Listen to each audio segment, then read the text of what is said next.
সকাল বন্ধুরা, তোমরা সবাই কেমন আছো? আশা করি তোমরা বেশ ভালো আছো এবং সুস্থ আছো। আমিও মোটামুটি বেশ ভালো আছি এবং সুস্থ আছি। আরেকটি নতুন ব্লগে সবাইকে জানাচ্ছি অনেক অনেক ভালোবাসা জানিয়ে আজকে আরেকটি নতুন ব্লগ শুরু করলাম। ওই প্রায় এখন বাজে 10টা, এখন থেকে আমার ব্লগটি শুরু করলাম। আজকে এই ব্লগে সমস্ত কিছু তোমাদের বাইরের রান্নাবান্না শেয়ার করব, তার পাশাপাশি আমাদের গ্রামটাও ঘুরে দেখাবো। তার পাশে আমাদের জমি যে চাষ করে সেই জমিগুলোতেও আজকে তোমাদের সাথে নিয়ে যাব। সকালবেলা উঠে কিন্তু সমস্ত আশেপাশে কাজ সেরে নিয়েছি, আর সেরে কিন্তু চাও খেয়ে নিয়েছি। আর আজকে কিন্তু বাইরের ওয়েদার বেশ ঠান্ডা, কয়েকদিন ধরে কিন্তু ঠান্ডা, কিন্তু আজকের পরিমাণটা বেশি। আজকে মনে হয় একদম কুয়াশাটা একদম বৃষ্টির মতো পড়ছিল। তো কালকেও বাইরে রান্না করেছিলাম। কালকে যেহেতু আমি ব্লগ শ্যুট করিনি, কালকে ছিল সোমবার আর আজকে কিন্তু মঙ্গলবার। তো আজকের ব্লগটি আজকেই তোমাদের সাথে শেয়ার করবো রাত্রে। তো যাই হোক, সবাই পাশে থেকো। জানো তো, ওই বাইরের রান্নাবান্না করতে কিন্তু ঠান্ডার দিনে বেশ ভালোই লাগে, তাই না?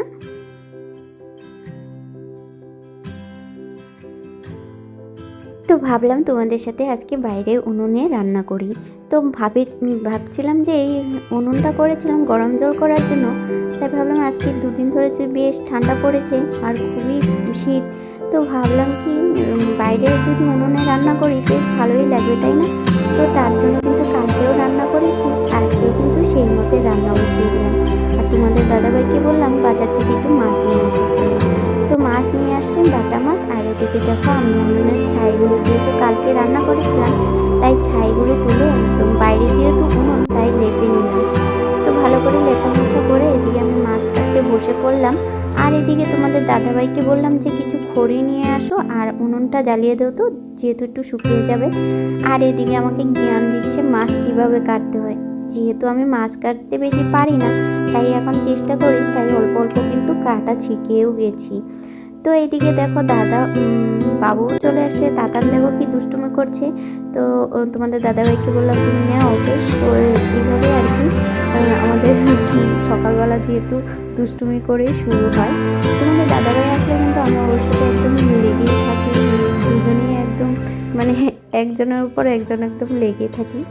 তো যাই হোক, এইভাবেই আজকে আমার হিংসুটি ব্লগ, তোমাদের পাশে থেকো, আশা করি বেশ ভালো লাগবে।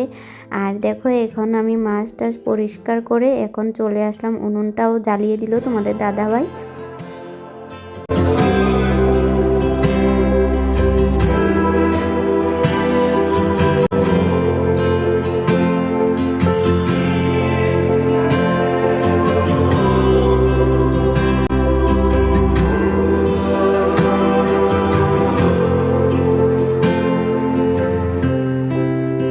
এইখানে আমি কিছু শাকটা একটু সিদ্ধ করে নিলাম, তার সাথে আজকেও কিন্তু বেগুন আলু দিয়েই রান্না করবো। এই শাকটা কিন্তু বেগুন আলু দিয়েই রান্না করলে বেশ ভালো লাগে, তাই আর কি আমি বেগুন আলুগুলো কেটে নিচ্ছি। আর এদিকে কিন্তু শাকটাও হয়ে গেছে। আমার উনুনে রাঁধতে একটু অসুবিধা হচ্ছিল, কেননা বেশ কয়েক বছর হয়ে গেছে আমি সেরকম উনুনে রান্না করছিলাম না। তো হঠাৎ করে একটু উনুনে রান্না করতে গিয়ে একটু সমস্যাই হচ্ছিল, মানে কোনটা করে কোনটা করব না করব সেই মানে প্রবলেম হচ্ছিল আর কি। তো যাই হোক, আস্তে আস্তে হয়ে যাবে। যখন আমরা একসাথে খেতাম তখন কিন্তু আমরা উনুনেই রান্না করতাম, মানে আমি উনুনেই রান্না করতাম। তারপর থেকে যেহেতু আমি আলাদা হয়ে যাওয়ার পর থেকে কিন্তু আমার ঘরে কোনো উনুন ছিল না, আমি গ্যাস ওভেনেই কিন্তু রান্নাবান্না করতাম। এই পাঁচ পাঁচ বছর মতো হয়ে গেল আলাদা হয়েছি, তখন থেকেই কিন্তু আমি গ্যাসেই রান্না করি। হঠাৎ করে উনুনে রান্না করতে গেলে মানে একটু সমস্যা হচ্ছে, মানে আগুনটা নিভে যাচ্ছে, না হলে খড়িয়ে দিতে ভুলে যাচ্ছি, ওরকম সমস্যা হচ্ছে। তো যাই হোক, এখন দেখো বেগুন আলুটা, আর এদিকে দেখো বৃষ্টির মতো কুয়াশা পড়ছে। আর এদিকে দেখতে পাচ্ছ যেহেতু হাওয়া দিচ্ছিল, তাই তোমাদের দাদাভাই কি করেছে বলো তো, এইদিকে পাশে দুটো খুঁটি লাগিয়ে এদিকে চাউলের বস্তা একটা কেটে বেঁধে দিয়েছে, যেহেতু যেন হাওয়া না লাগে। বেশ ভালোই করেছে। পরে দেখলাম না, ভালোই উনুনে আগুনটা বেশ ভালোই জ্বলছিল। আগে কিন্তু একটু প্রবলেম হচ্ছিল, যেহেতু হাওয়া দিচ্ছিল, হাওয়াটা বেশ লাগছিল উনুনে, তাই। আর এদিকে দেখো আমার তাতান কি দুষ্টুমি শুরু করছে, কি যে সুন্দর করে দেখছিল। আমি ভাবলাম তুমি ভয় পাও না, তখন তো একদমই ভয় পাচ্ছিল না, কি সুন্দর করে রান্নার এখানে, মানে ভয় তো লাগে তাই না, যেহেতু উনুন এখানে আগুন আছে, যদি কখন পড়ে যায়, তাই না? তার জন্য ওকে সরিয়ে দিলাম। আর এদিকে দেখো আমার ভাজাও কিন্তু হয়ে গেল, শাক রান্না হয়ে গেল। আর এখন রান্না পালা এই যে মাছ, বাটা মাছ দিয়ে পোস্ত দিয়ে রান্না করব। এখানে মশলাটা আমি রেডি করে নিয়ে আসলাম ঘর থেকে। মশলার মধ্যে ওই পোস্তটা বেটে নিলাম, তার সাথে কিন্তু লঙ্কা বাটা, পেঁয়াজ, অল্প জিরার গুঁড়ো, হলুদ গুঁড়ো, নুন একসাথে দিয়ে রেখেছি, হলুদ এসব দিয়ে রেখেছি।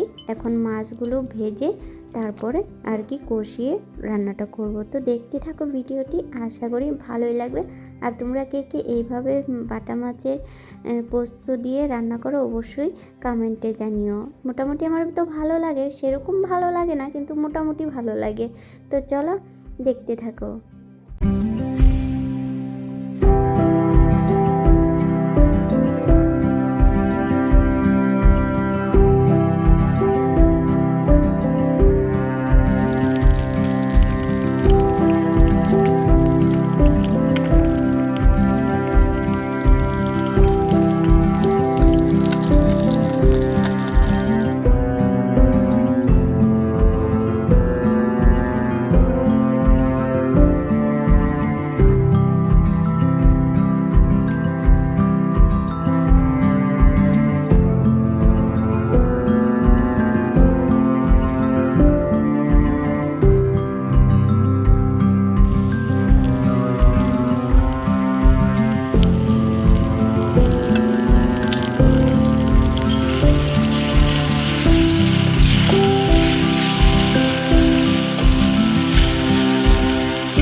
সবগুলো মশলা কিন্তু আমার কষানো কমপ্লিট। এখন দিয়ে দিচ্ছি জল।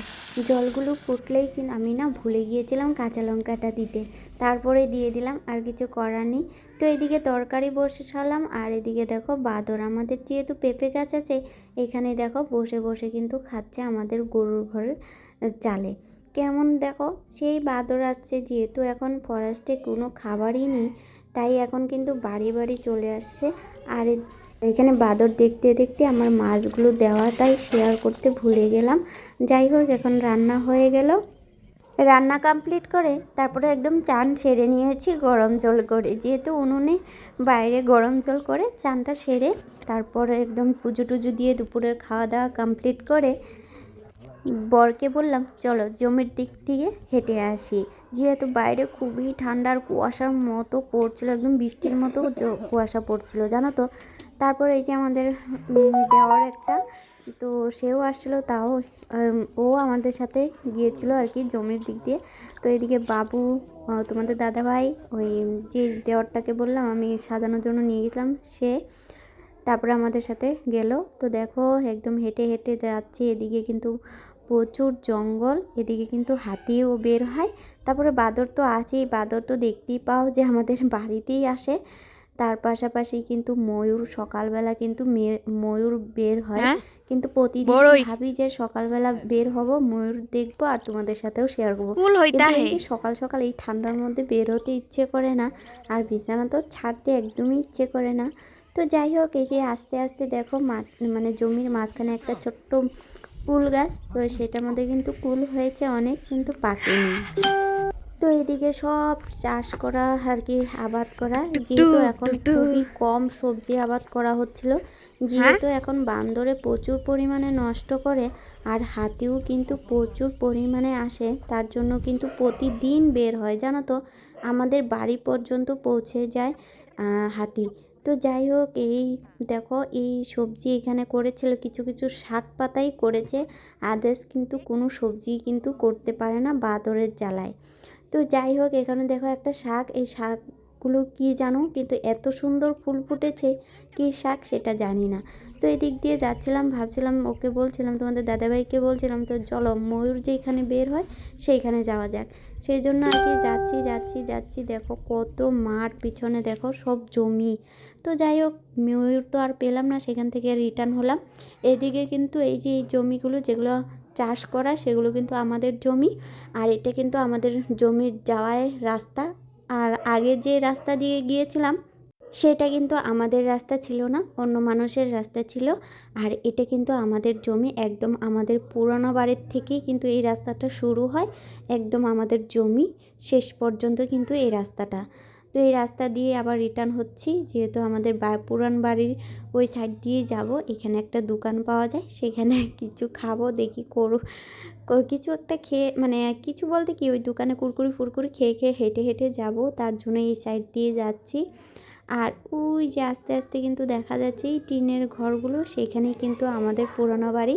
মানে এই রাস্তা ধরে সূর্যা গেলেই কিন্তু আমাদের পুরোনো বাড়িতে ওঠা যায়। আর এই যে সামনে যে জমিটা দেখতে পাচ্ছ ধান কাটা, সেটা কিন্তু আমাদের জমি।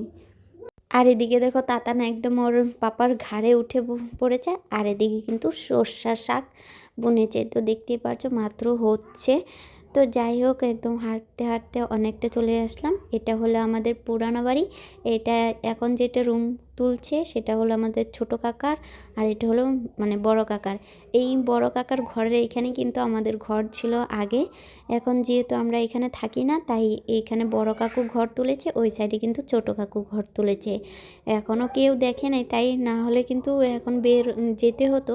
কিন্তু আমি যে বাড়িতে ঢুকি নাই, কারণ হলো আমার পার্লারের কিছু কাস্টমার আসছে বাড়িতে, তার জন্য বাড়িতে যেতে হচ্ছে। কেননা আমি পার্লারে যাইনি, আজকে বেশ ঠান্ডা, তোমাদের দাদাভাই বলছে যেতে হবে না, তার জন্য আর কি কালকেও যাইনি, আজকেও যাইনি।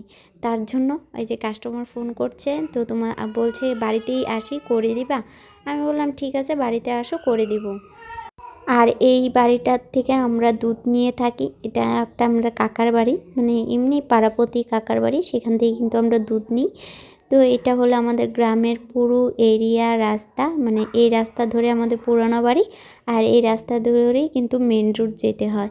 যেহেতু আমরা এখন মেন রুটের দিকেই যাচ্ছি, মেন রুটের এইখানেই কিন্তু আমাদের বাড়ি, মানে মেন রুট তো আর অনেকটা অল্প দূরেই, তারপরে কিন্তু আমাদের বাড়ি। এখান থেকে কিন্তু টার্নিংটা নেব, ওই দিকে দেখো একটা বাঁদর। তো যাই হোক, এই টার্নিং ধরে ওই যে দেখতে পাচ্ছ আমাদের বাড়ি। তো এটাই হলো আমাদের পুরো গ্রামের রাস্তা। আর সম্পূর্ণ তোমাদের সাথে চেষ্টা করুন। তো চলো আজকের ব্লগে এই পর্যন্ত, ভালো থেকো সুস্থ থেকো।